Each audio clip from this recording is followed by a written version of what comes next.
Hello दोस्तों, आप सभी का स्वागत है आपके अपने YouTube चैनल समावेश भारत में। दोस्तों, हमेशा की तरह फिर आज हम एक बार फिर लेकर आए हैं आप सभी के लिए जानकारी से भरा एक नया वीडियो। तो दोस्तों, आज के वीडियो में हम डिस्कस करेंगे एक नए टॉपिक पर, और ये टॉपिक जो है हमें सजेस्ट किया है हमारे एक सब्सक्राइबर ने। तो दोस्तों, चलिए शुरू करते हैं आज का वीडियो। प्रधानमंत्री मोदी जी द्वारा अपने जन्मदिन के दिन जो चीतों को दोबारा पुनर्स्थापित करने के उद्देश्य से कूनो नेशनल पार्क में छोड़ा गया, उसके विषय में आज हमारा जो डिस्कशन रहेगा उसके विषय में रहेगा। क्या भारत में पहले भी चीते थे? अगर पहले चीते थे तो आखिर वो गए कहाँ? तो शुरुआत करते हैं पुराने समय से। पुराने समय में हम अगर मुगलों के समय की बात करें तो पुरानी कहानियों में ये आता है, इस बात का जिक्र आता है कि अकबर के टाइम पर अकबर के पास तकरीबन 1000 चीते हुआ करते थे, जिनका उपयोग वो शिकार करने के लिए किया करता था। यानी कि उनकी मदद से अलग अलग जानवरों का शिकार हो करता था। समय के साथ धीरे धीरे इन चीतों को शिकार करने के लिए ही नहीं बल्कि इनका शिकार भी किया जाता था। यानी कि जो जंगली चीते थे उनको अपने शौक के लिए भी राजा महाराजा मारते थे। राजा महाराजाओं के बाद जैसे ही अंग्रेजी शासन भारत पर आया तो जो उनके अंग्रेजी अफसर हुआ करते थे, जो अंग्रेज अफसर थे, वो लोग भी सेम तरह की टेंडेंसी होने की वजह से वो लोग भी सेम चीज किया करते थे। वो लोग भी इन चीतों का शिकार किया करते थे। तो धीरे धीरे 20वीं शताब्दी के बाद, यानी कि 20वीं जो शताब्दी है वो जब शुरू होती है तो उस समय जो चीतों की संख्या है वो धीरे धीरे डिक्लाइन होने लगती है, यानी कम होने लगती है। और जैसे जैसे आपका आज़ादी का समय आता है, यानी 47 के टाइम तक काफ़ी कम संख्या चीतों की रह गई थी। और ये कहा जाता है कि 1948 में जो अंतिम 3 चीते बचे हुए थे भारत के, उनको एक रियासत थी कोरिया, जो कि आज के समय में छत्तीसगढ़ में पड़ती है और उस जो मध्य प्रदेश में थी। तो उसके जो महाराजा थे रामानुज प्रताप सिंह, उनके द्वारा जो अंतिम बचे हुए 3 चीते थे उनका भी कत्ल कर दिया गया, यानी कि उनको भी मार दिया गया। इसी के साथ भारत में चीतों का नामो निशान मिट गया। और इसके 4 साल बाद 1952 में जो चीते हैं उनको भारत से विलुप्त प्राय घोषित कर दिया गया। तो इस तरीके से जो चीते थे भारत के अंदर से समाप्त हो गए। अब बात आती है कि क्या चीतों को रीइंट्रोड्यूस करना या फिर पुनर्स्थापित करने की जो कोशिश की गई, यानी चीतों को पुनर्स्थापित करने की जो कोशिश की गई, क्या वो अभी हाल ही में की गई कि पहले भी कोई कोशिशें की गई हैं? तो इसके विषय में बात करते हुए मैं बताना चाहता हूं कि चीतों का जो दोबारा जो पुनर्वास है भारत में, उसके लिए कोशिशें आज ही नहीं पुराने टाइम पर भी की गई हैं। पुराने टाइम पे यानी कि 1970s के टाइम पे ईरान से चीता लेने की बातें चली थी। उस वक्त ईरान के जो शाह थे उन्होंने भारत को चीता देने की पेशकश की थी, लेकिन उसके बदले में कुछ शर्तें रखी थी। उन्होंने चीतों की जगह पर एशियाई शेरों की मांग की। लेकिन धीरे धीरे 1972 में जो वाइल्ड लाइफ प्रोटेक्शन एक्ट आने की वजह से जितने भी जंगली जानवर हैं उनको मारने पर प्रतिबंध लगा दिया गया। तो उसके बाद जो ये योजना थी ये ज़्यादा आगे बढ़ नहीं पाई, और ईरान के साथ जो हमारा जो चीतों के से रिलेटेड जो एक ट्रीटी होनी थी वो भी आगे नहीं बढ़ पाई। और साथ ही साथ ईरान में तख्तापलट भी हुआ, और साथ ही साथ शाह का शासन समाप्त हो गया। अब धीरे धीरे फिर 80s के टाइम पे भी जो है कुछ कोशिशें की गई कि चीतों को दोबारा से भारत में लाया जा सके। तो उस समय तक जो चीतों को वापस लाने की बातें हो रही थी वो था कि हम चीते ईरान से लेके आएंगे। ईरान से समय समय पर बात होती रही, लेकिन उसके बाद जो फिर असल जो शुरुआत होती है चीतों को वापस से लाने के लिए वो होती है 2009 से। 2009 के टाइम पे यूपीए की गवर्नमेंट के टाइम चीतों को दोबारा वापस लाने की दोबारा से कोशिश की गई। Wild life trust of India की एक मीटिंग होती है, उसमें हमारे जो उस वक्त के पर्यावरण मंत्री हैं जयराम रमेश वो भी शामिल होते हैं। तो उस समय इस बात को उठाया जाता है कि भारत में चीतों को दोबारा से इंट्रोड्यूस किया जाना चाहिए, यानी कि उनका पुनर्स्थापन किया जाना चाहिए। तो धीरे धीरे फिर से जो ये बातें पीछे छूट गई थी, दोबारा से उन चीजों पे बातचीत चालू होती है, यानी कि चीतों को दोबारा से लाने के बारे में सोचा जाता है। तो अब धीरे धीरे उनके लिए संभावित जगहें खोजी जाती हैं जहां पर चीता सरवाइव कर सकता है, और साथ ही अब ईरान की जगह किसी अफ्रीकी देश से चीतों को लाने के बारे में सोचा जाता है।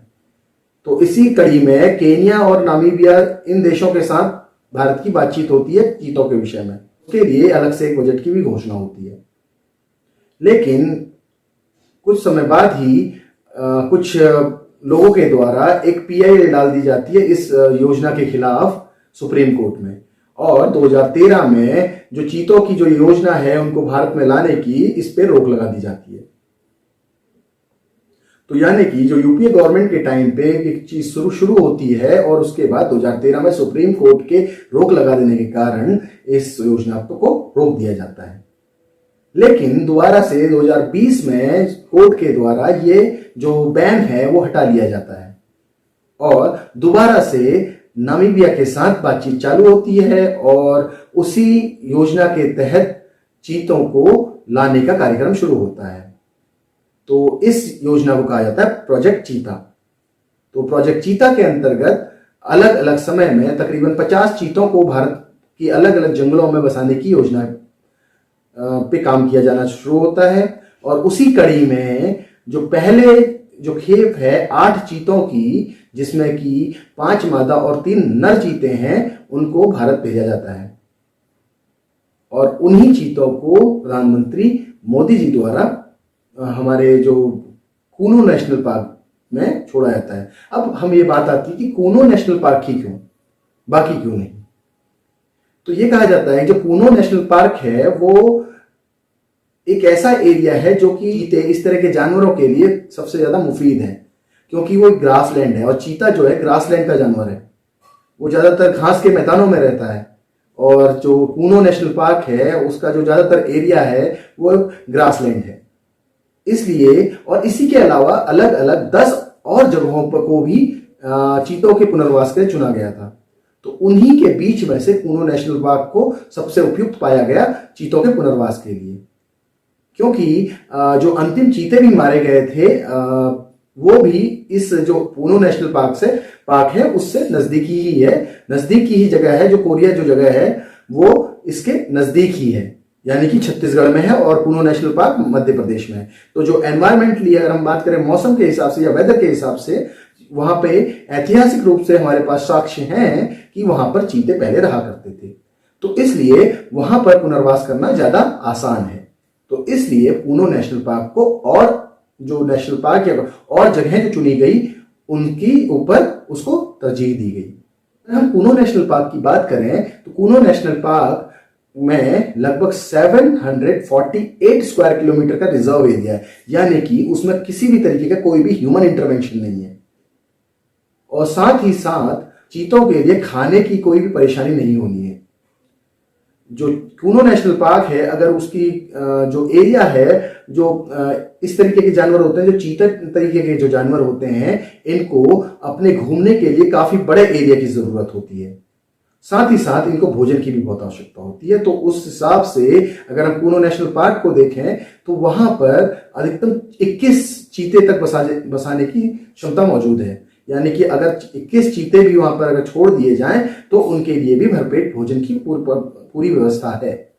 तो इसलिए इन वजहों से कूनो नेशनल पार्क को बाकी अन्य जगहों पर वरीयता दी गई। ये जो गजनेर में जो हुआ था ये था 3 दिन का वर्कशॉप, इंटरनेशनल वर्कशॉप। इस दौरान ही भारत में दोबारा से चीतों को बसाने की बात की गई थी। अगर हम चीते की बात करें, चीता दुनिया में सबसे तेज भागने वाला जमीनी जानवर है। इसकी रफ्तार तकरीबन 120 किलोमीटर प्रति घंटा तक हो सकती है। यह स्पीड काफी कम दूरी के लिए ही अचीव कर पाता है। दोस्तों, ये थी जानकारी चीते के बारे में, जो कि भारत में हाल ही में प्रधानमंत्री मोदी जी द्वारा कूनो नेशनल पार्क में छोड़े गए हैं। अभी ये जो चीते हैं ये उस कड़ी की पहली खेप है जिसमें लगभग 50 चीते अलग अलग किश्तों में भारत में आएंगे। इसी के साथ एक बात और, जैसा कि कुछ लोग बोलते हैं, भारत में बहुत सारी परेशानियां हैं, बहुत सारी दिक्कतें भी हैं, बहुत सारी दिक्कतें चल रही हैं। बेरोजगारी भारत में है और साथ ही साथ मुद्रास्फीति की दर बढ़ रही है, महंगाई बढ़ रही है। तो ये सब चीजें छोड़कर हम लोग सब चीते की तरफ बातें कर रहे हैं। तो इस बारे में थोड़ा सा बात करते हुए मैं ये कहना चाहूंगा कि दोस्तों, चीता एक अलग चीज है। चीता का भारत में इंट्रोड्यूस करना ये ना ही किसी गवर्नमेंट का नहीं था। ये गवर्नमेंट में एक अलग गवर्नमेंट के टाइम पे ये कवायद शुरू हुई और पूरा किसी और गवर्नमेंट के समय में हुआ। तो इसके लिए ये कहना कि किसी गवर्नमेंट ने इस पर्टिकुलर चीज को भारत में लाने की कोशिश की है, ये सर्वथा गलत है। भारत में विकास के कार्य होते हैं, उनकी शुरुआत यानी कि जो नींव रखी जाती है वो किसी और गवर्नमेंट में रखी जाती है। उनकी जो फिनिश होता है यानी समाप्ति होती है वो किसी और कार्यकाल में होती है। तो इस वजह से जो मोस्टली क्या होता है कि हम जो जिम्मेदार है उसको हम समझने लगते हैं उसी जो पार्टी को या उसी गवर्नमेंट को समझने लगते हैं जो कि उस समय पे मौजूद होती है। असल में उसकी कवायद काफी समय से होती है। तो इसलिए हमें ना ही किसी गवर्नमेंट को किसी चीज के लिए ब्लेम करना चाहिए और ना ही किसी को बहुत ज्यादा उपलब्धियों के लिए एक तरीके से कॉन्ग्रेचुलेट करना चाहिए, यानी बधाइयां देनी चाहिए, क्योंकि ये सब कुछ एक तरीके से साझा कार्य है जो कि एक दूसरे के मिलजुल कर करने से होता है। करने वाले सभी लोग होते हैं, सभी लोग मिलजुल कर ये सब काम करते हैं। तो चलिए आइए मिलजुल कर भारत को आगे बढ़ाते हैं। आशा करता हूं कि आपको ये वीडियो मेरा पसंद आया होगा और हमारे वीडियोस को लाइक एंड शेयर करते रहेंगे।